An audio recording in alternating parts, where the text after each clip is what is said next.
గ్రేవం అంటే మెడ, చిత్రం అంటే వర్ణము అని అర్థం. అంటే రకరకాలైన రంగులు కలిగిన మెడ కలిగినటువంటిది అని అర్థం అండి చిత్రగ్రేవం అంటే.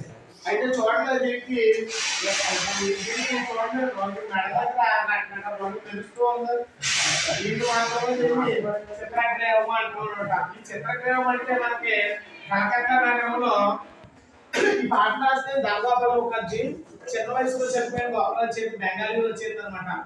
దీన్ని మనకు చెప్పింది ఏంటంటే చిత్రగ్రేవం అంటే ఒక చిన్న పావురం పిల్ల, చిన్న పావురం జీవన విధానానికి సంబంధించిన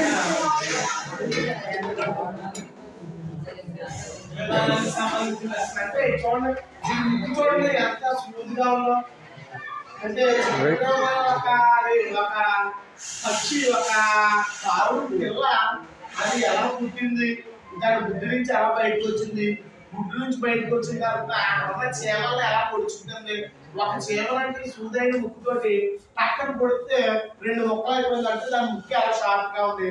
దీనికి నడవడం రాకపోతే ఆ నడవడం రాకపోయేటప్పుడు తనున్న గుట్టలోంచి ఏ విధంగా బయటకు వచ్చింది. దీని యొక్క చిత్రగ్రేవం యొక్క గురువు గారు బయటకు తీసుకొచ్చి ఎలా చూపిస్తూ ఒక పాట మీద వదిలానండి.